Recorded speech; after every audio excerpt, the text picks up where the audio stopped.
In an analog clock from 2:15 to 3:15, how much times an hour hand and a minute hand will cross one another? এই প্রবলেমটা solve করার জন্য আগে একটা analogue clock draw করি। এখানে এই তিনটে অ্যানালগ ঘড়ি ড্র করলাম। একটা অ্যানালগ ঘড়িতে যখন 2:15 বাজে তখন মিনিটের যে কাঁটাটা সেটা ঠিক এই 3 বরাবর থাকে।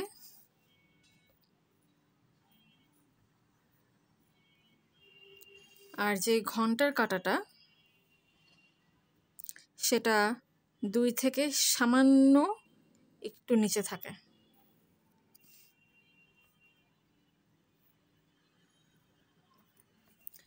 একটা দাগ দিয়ে ঘন্টার কাঁটা বোঝাচ্ছি, মানে একটা অ্যারো সাইন দিয়ে ঘন্টার কাঁটা বোঝাচ্ছি, আর 3টা অ্যারো সাইন দিয়ে মিনিটের কাঁটা বোঝাচ্ছি। ওকে, সো যখন একটা অ্যানালগ ঘড়িতে 2:15 বাজে তখন যে মিনিটের কাঁটা সেটা ঠিক 3 বরাবর থাকে, আর যে ঘন্টার কাঁটাটা থাকে সেটা কিন্তু পুরোপুরি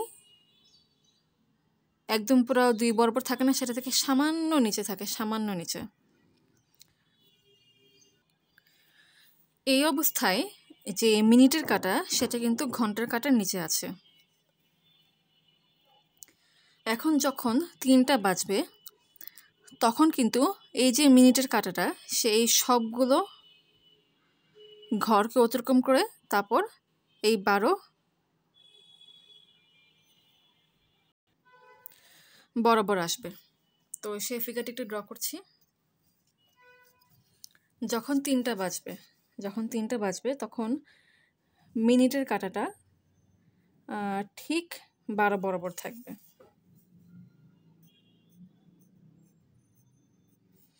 আর যে ঘন্টার কাঁটাটা সেটা এখান থেকে সরে ঠিক 3 বরাবর চলে আসবে, ঠিক 3 বরাবর।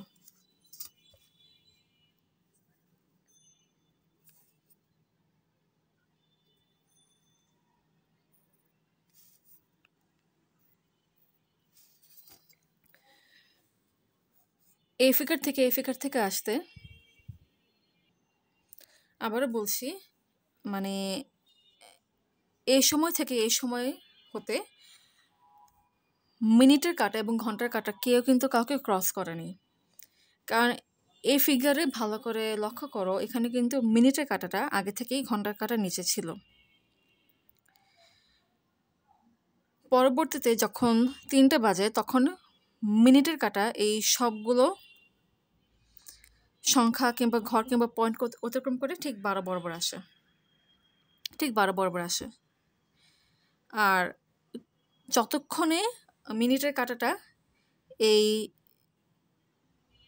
এই ঘর থেকে, মানে 3-এর ঘর থেকে সে এই বরাবর আসে, মানে 12 বরাবর আসে, এই জায়গাটা আসে, ততক্ষণে ঘন্টার কাঁটাটা হচ্ছে এই জায়গা থেকে এখানে চলে আসে, মানে 3 বরাবর চলে আসে। সো এই অবস্থায় কিন্তু মিনিটের কাঁটা এবং ঘন্টার কাঁটা কেউ কাউকে অতিক্রম করেনি।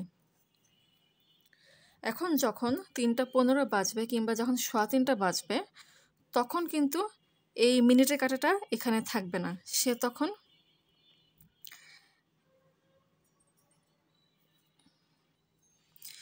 এই সব কিছুকে অতিক্রম করে 3 বরাবর চলে আসবে। অর্থাৎ যখন 3:15 বাজবে তখন মিনিটের কাঁটাটা কিন্তু ঠিক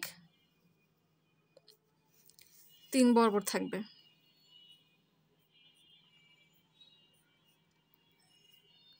আর ঘন্টার কাঁটাটা এই জায়গা থেকে সামান্য নিচে নামবে, মানে 3 থেকে সামান্য নিচে নামবে। ধরলাম তখন ঘন্টার কাঁটাটা এই বরাবর থাকবে, অর্থাৎ 3 থেকে সামান্য নিচে। মানে যতক্ষণে মিনিটের কাঁটাটা এই ঘর থেকে এই ঘরে আসলো, মানে 12 থেকে 3-এ আসলো, ততক্ষণে ঘন্টার কাঁটাটা এই ঘর থেকে সামান্য নিচে এখানে চলে আসলো। তো এই অবস্থায় কিন্তু ঘন্টা কাঁটা এবং মিনিটের কাঁটা কেউ কাউকে অতিক্রম করে নেই। সো এটা একটু শুরু থেকে আবার একটু ব্রিফ দিচ্ছি। যখন 2:15 বাজে তখন যে ঘন্টার কাঁটাটা সেটা হচ্ছে 2 থেকে সামান্য নিচে, আর যে মিনিটের কাঁটা সেটা হচ্ছে ঠিক 3 বরাবর। এই অবস্থায় মিনিটের কাঁটাটা হচ্ছে ঘন্টার কাঁটার নিচে। আর যখন 3টা বাজবে তখন মিনিটের কাঁটাটা ঠিক 12 বরাবর আর ঘন্টার কাঁটাটা ঠিক 3 বরাবর। তো এই সময় থেকে এই সময় হওয়ার জন্য এই যে মিনিটের কাঁটাটা সেটা হচ্ছে এই সবগুলো পয়েন্টকে অতিক্রম করে 12তে আসলো। ততক্ষণে কিন্তু ঘন্টার কাঁটাটাও এই জায়গা থেকে সরে এখানে চলে আসলো, মানে 3 বরাবর চলে আসলো। তো এই অবস্থায় কিন্তু মানে এই ফিগার থেকে এই ফিগারে আসতে মিনিটের কাঁটা এবং ঘন্টার কাঁটা কেউ কিন্তু কাউকে অতিক্রম করেনি। সো এরপর যখন এই অংশ থেকে এই অংশে হবে, মানে এই ফিগার থেকে যখন এই ফিগার হবে কিংবা এই সময় থেকে যখন এই সময়টা হবে, তখন হচ্ছে এই যে মিনিটের কাঁটাটা সে হচ্ছে এই সবগুলো পয়েন্ট কিংবা ঘরকে অতিক্রম করে 3 বরাবর চলে আসবে। অর্থাৎ 15 মিনিটে মিনিটের কাঁটাটা 12 থেকে শুরু করে মানে 12 এখান থেকে সরে সে 3 এই পয়েন্টে চলে আসলো। সো তখনও কিন্তু ঘন্টার কাঁটাটা এই 3 এই বরাবর জায়গা থেকে সরে সে 3-এর সামান্য নিচে এই জায়গা বরাবর চলে আসলো। সো এখানে কিন্তু যেই ঘন্টার কাঁটাটা সেটা কিন্তু মিনিটের কাঁটাটার নিচে। তার আগে কি ছিল?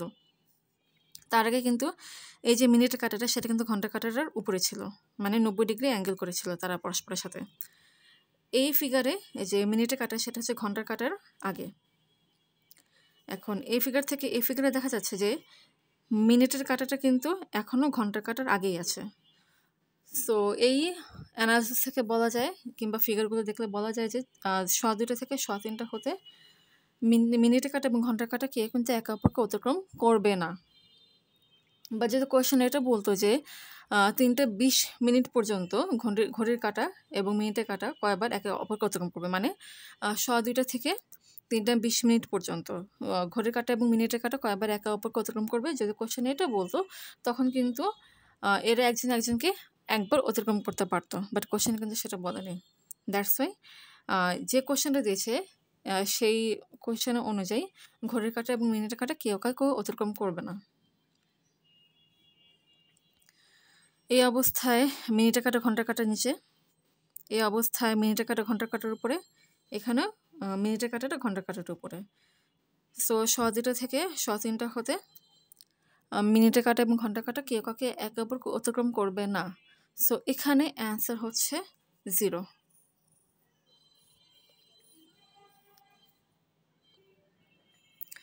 কারণ 0 মানে কেউ কাউকে অতিক্রম করবে না।